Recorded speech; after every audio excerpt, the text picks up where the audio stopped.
And I think what's leading to the current marketplace is we have, sadly, business owners burnt out, number one. Number two, I think the financial pressure of actually running a real estate office is really taking a toll on a lot of business owners and again, leading more to burnout. So I think those two factors are probably the biggest drive to actually getting out of the industry. It's also very hard to find really amazing staff. So when we've got all of those trifectas happening, you just go, oh, maybe this isn't for me. Maybe I need to cash out and do something different. Or maybe I'm just going to go in and just do sales for a while and just be a selling agent. Because a lot of principals are still selling agents. So I'm seeing a lot of that happening in the industry. But then on the other side, we've got people still wanting to buy and still wanting to grow their business. It doesn't matter in what year it's happening. The industry remains the same. We have more real estate business owners opening a business. So they want to grow their portfolio or they're in a growth stage of their portfolio. The younger generation come through outlet. So they want to continue to grow them. They're not ready to retire. But then you've got older business owners who are ready to retire because it's time for them to just enjoy life. No one gets into business to be there forever.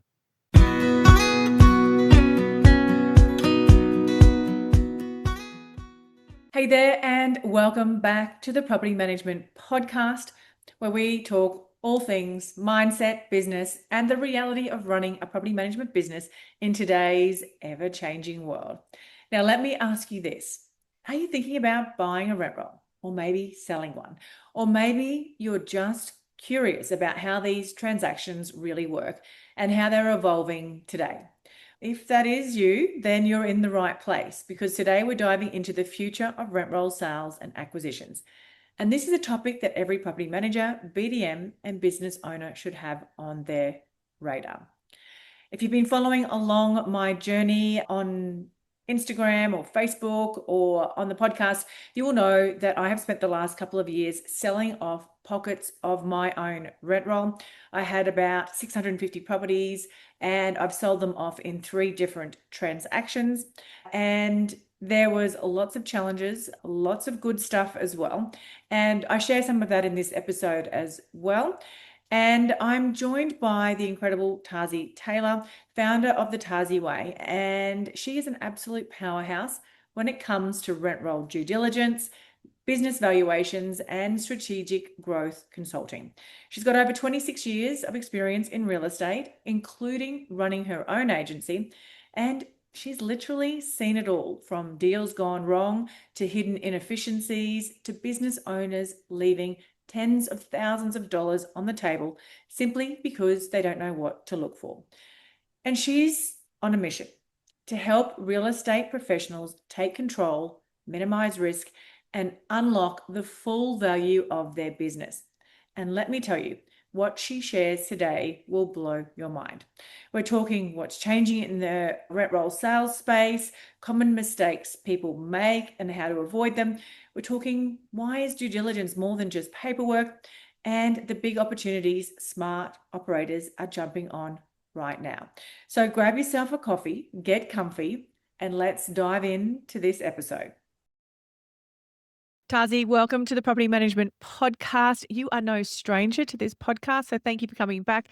Anyone listening, if you want to find out more about Tarsi, you can go back and listen to previous episodes we've done on the podcast, which was episodes 43 and 95.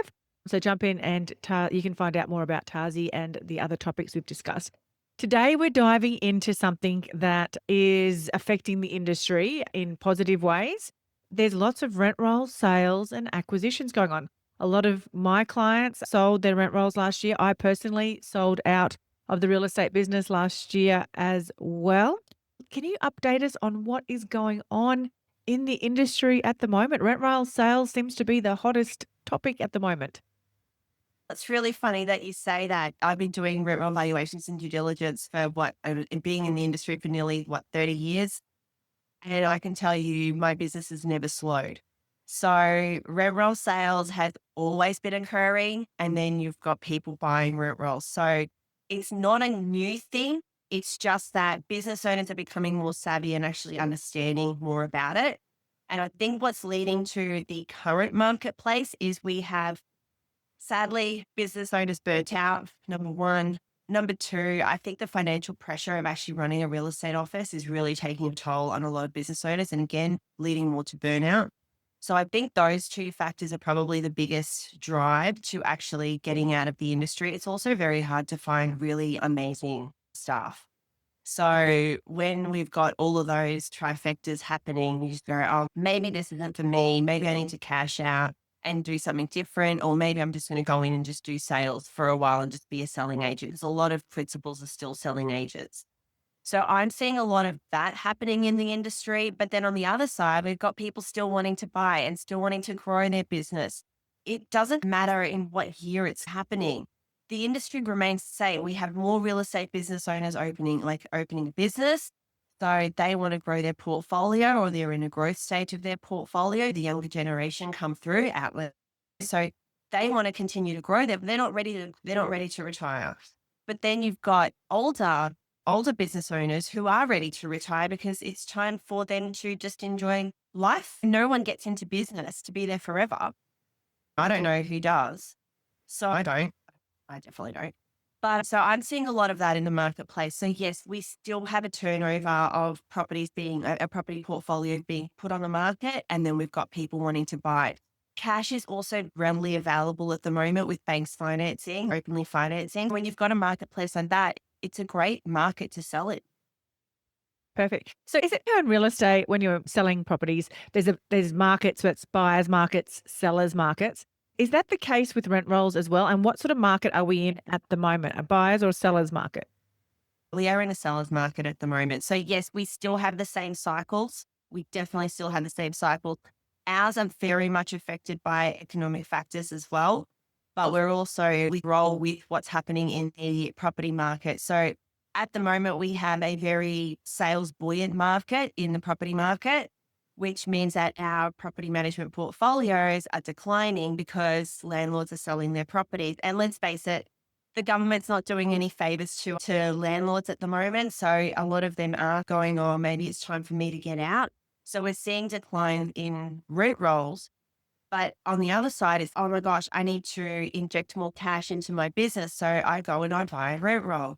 So it is definitely right here, right now, a seller's market. So for anyone considering selling, now is your time. It is very much a conversation that we need to have because it also needs to be protected. In other words, we can't have 3 or 4 rent rolls in one specific area coming to the market. Otherwise, then we're going to see a decline in multipliers because buyers will have a choice.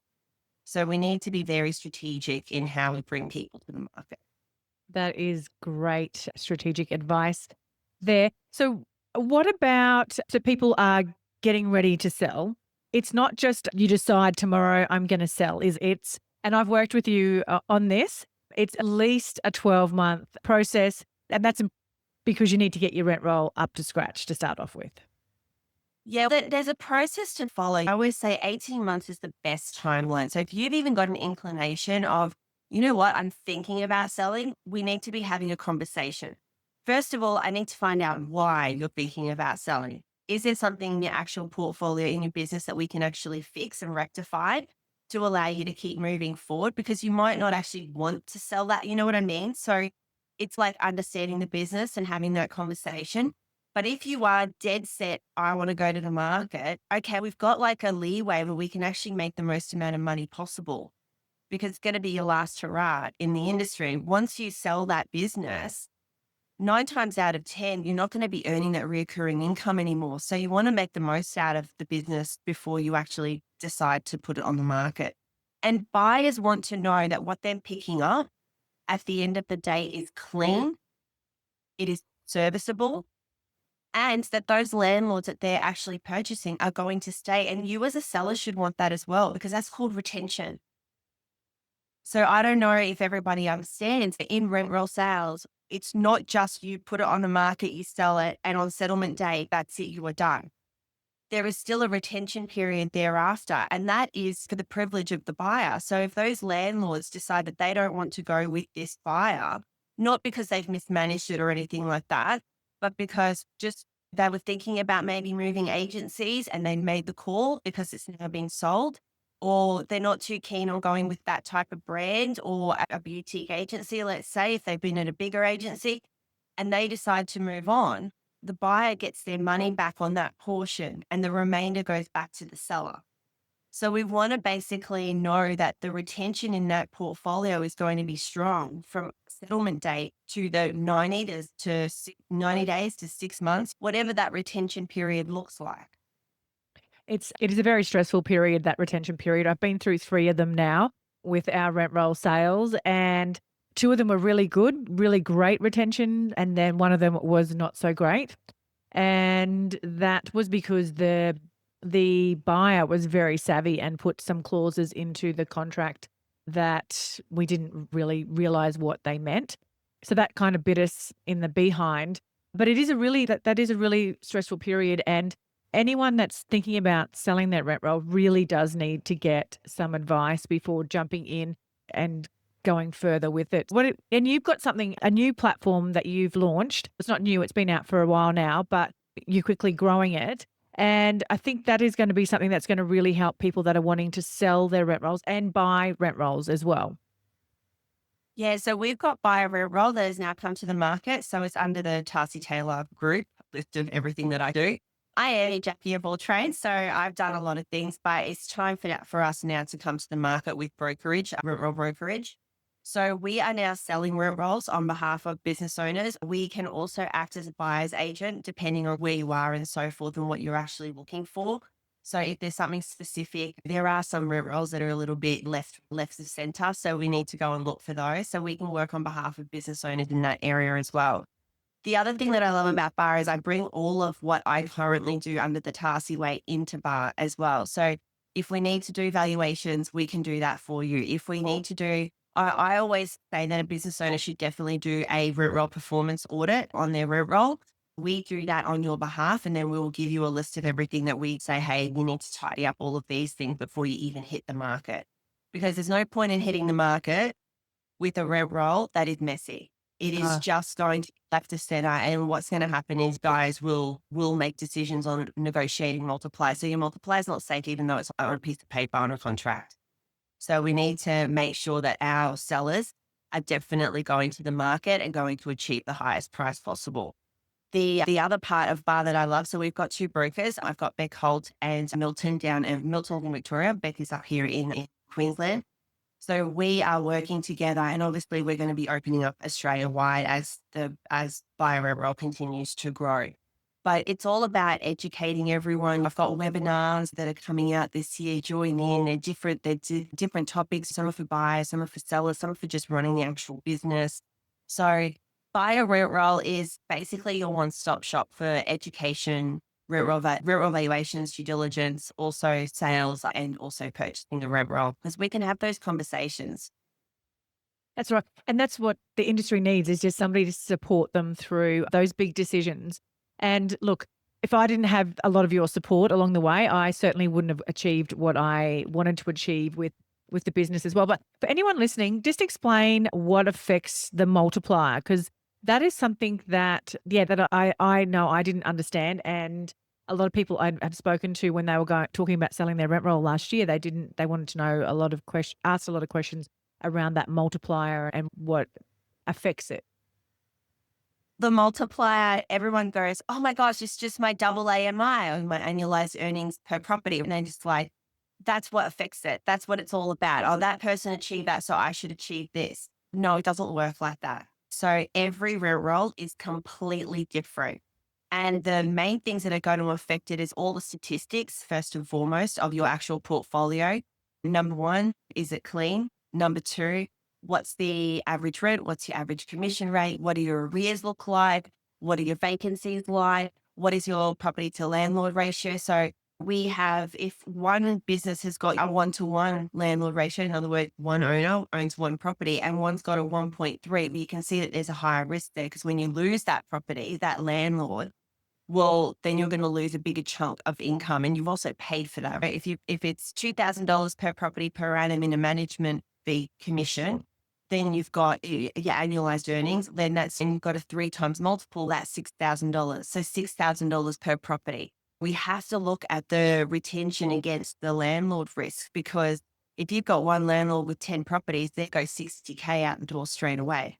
So and also all the income that comes with those 10 properties. So 20K plus all your ancillary fees, which is your letting fees, your admin fees, and everything else in between.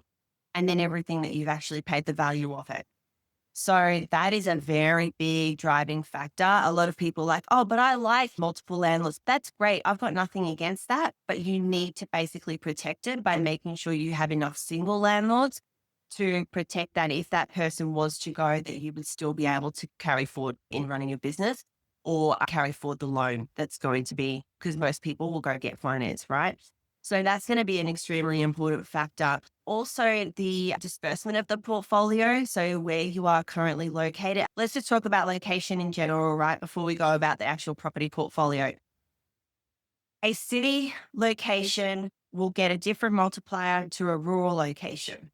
It's just how it works. It comes down to the economic factors. It comes down to the scope of the social profile of the area, the industry of the area. So you've got to understand, even if you buy, say, in Brisbane City, it could be different to Moreton Bay area, to the Redlands, to the Gold Coast. So it's it's all driven by location as well, but then we also need to talk about the actual location within your portfolio. So you will have 100 properties. You are located on the Gold Coast, and all of a sudden you still have properties in Brisbane. Now you have a widely dispersed portfolio. So all of a sudden you need more people to manage that portfolio, because property managers are going to be out the door a lot longer doing routine inspections. If you've got an open home, somebody needs to be there for that open home when it's vacant. So when you start looking at the expense of running that portfolio when it's widely dispersed, it's going to cost you more than something that's closely dispersed to your office. So those factors come into play. They are probably the biggest driving factors. It will also impact the income.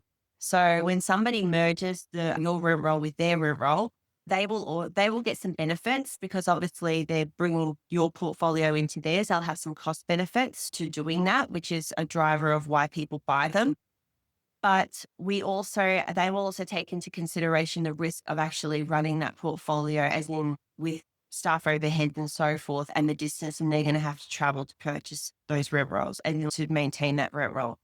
Not saying that we don't have business owners who have strategically made the decision to manage portfolios of a wider disbursement, but trust me, they look so much better when they are closely dispersed. And I'm talking like 90 to 95% of your portfolio is in your core kind of area, as in a 15-kilometer radius.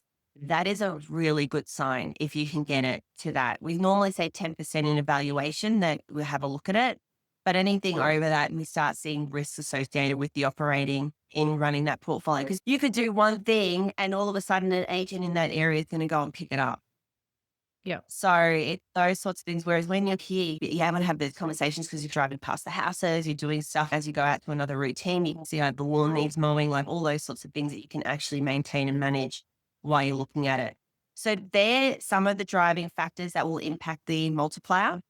And then the biggest one where people get shot in the foot is once it goes to contract and you go to due diligence. Because again, they haven't haven't actually hired a professional who'll come and do the rent roll performance audit before and help them rectify that actual portfolio before they go to the market. The amount of times that I have heard, oh, I've gone and I've done my own, and I've gone through and I've cleaned it all up, and I've got this great property manager. Oh, my property manager's from the RTA and she's fabulous as well.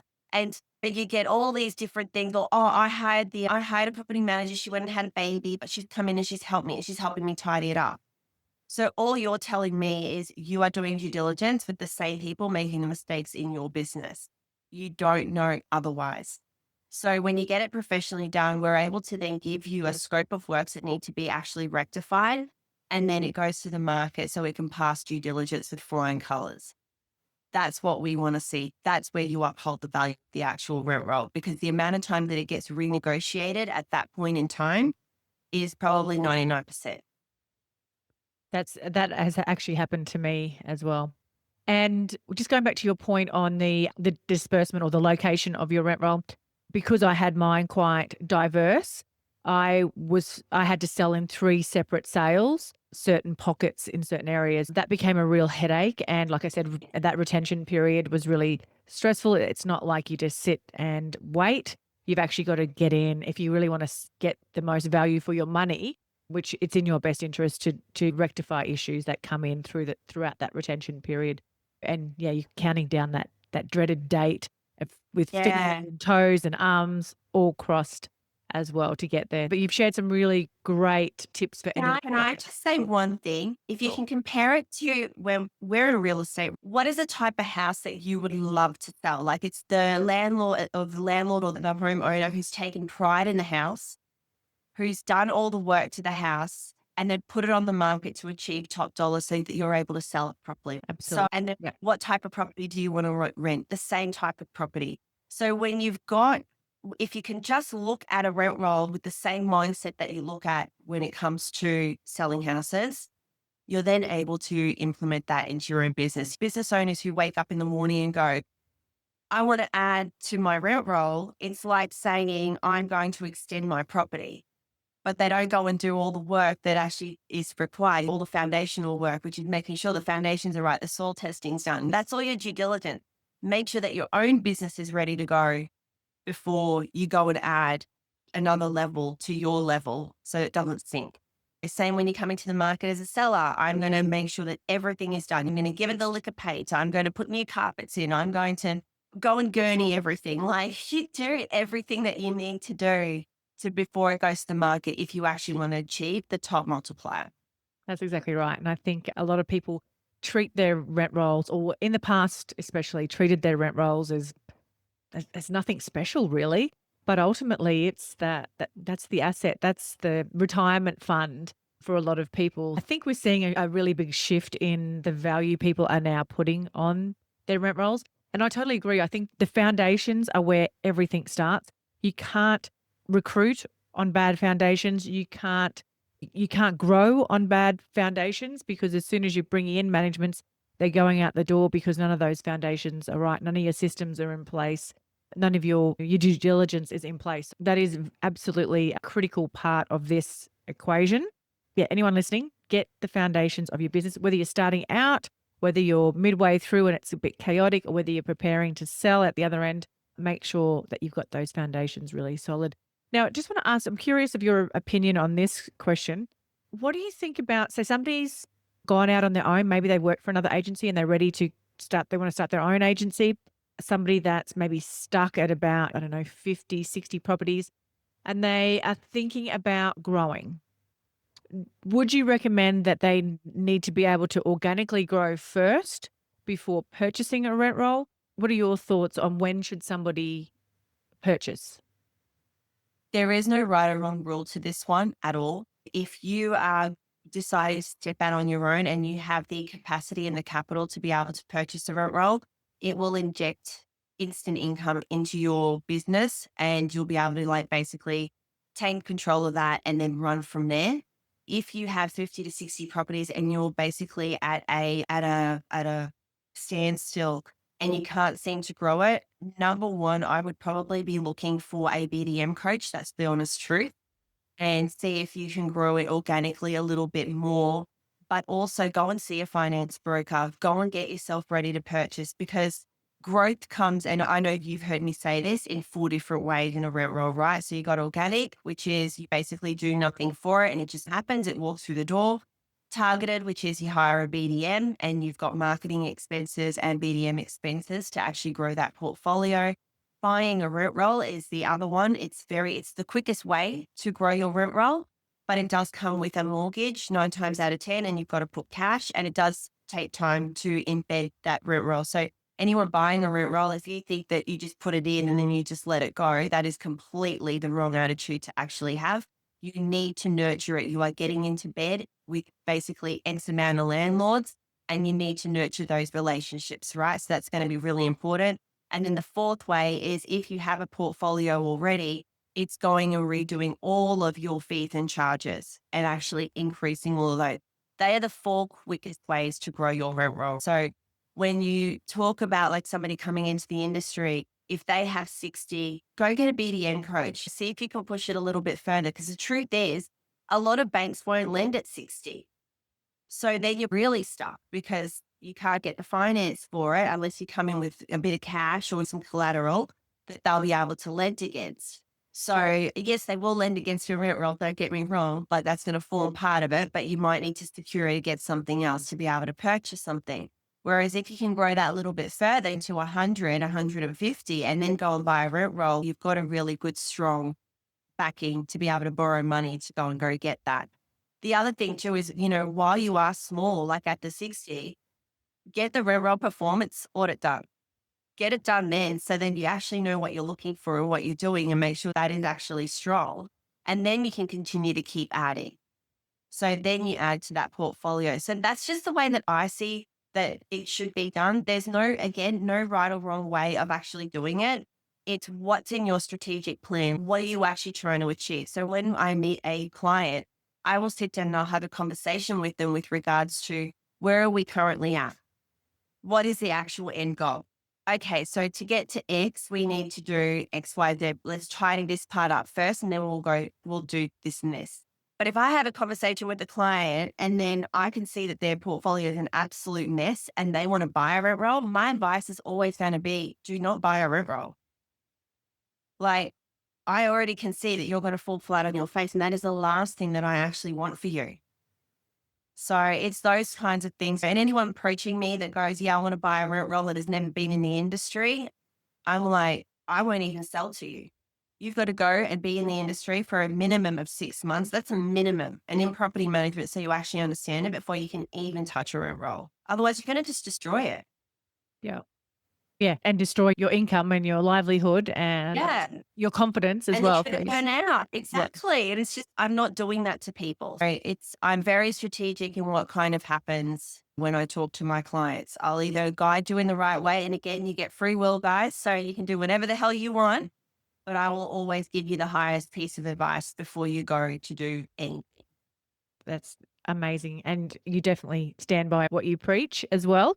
Can certainly verify that. Now, I just want to swing around the topic a little bit, and it's a new year. And yes. So we talked about what happened with rent rolls last year. Can you just give us a couple of quick predictions of what you think is going to happen with rent rolls or the industry, what you're seeing for 2026? Yeah, multipliers, I think they're going to be, they're so erratic at the moment. I'm hoping that they'll actually stabilize this year, but I do see a little bit more erraticness in the multipliers, especially different regions around Australia. But I do see a little, they are going to increase slightly in certain areas. I do definitely see that. I do see also a lot of more mergers coming to light, as in more people selling their rent roll. They might be ready. It's a great market to do it if you've been thinking about it, especially if you're thinking about retiring. The next 2 years, I think, are going to be a really solid period for you. Again, I don't have the crystal ball, so I don't know what's going to happen in the big scheme of economics, in the world economics, but I do see that more business owners are going to be pretty savvy in what they're actually purchasing as well. So you've got to make sure that it's clean before you put it to the market. And I do also see that there's going to be quite a bit of new entrants into our market this year. I do really see that. Yep. Amazing. Now, Tarsi, just to wrap up this episode, what is a personal development tool or resource that you can share with our audience? I love how you go through this and I was like, oh my God, what am I going to say?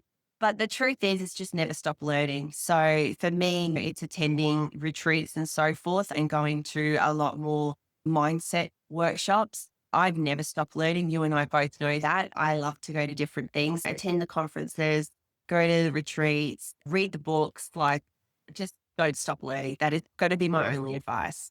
Yep. Amazing. And I totally agree with it. It never stops. It's not a destination. It's a journey. Yeah. Just keep going. Thank you so much, Tarsi, for joining me. I always love having a chat with you. You're super smart, super inspiring, and I wish you all the success for 2026. Thank you. And you too, Kylie. Thank you very much.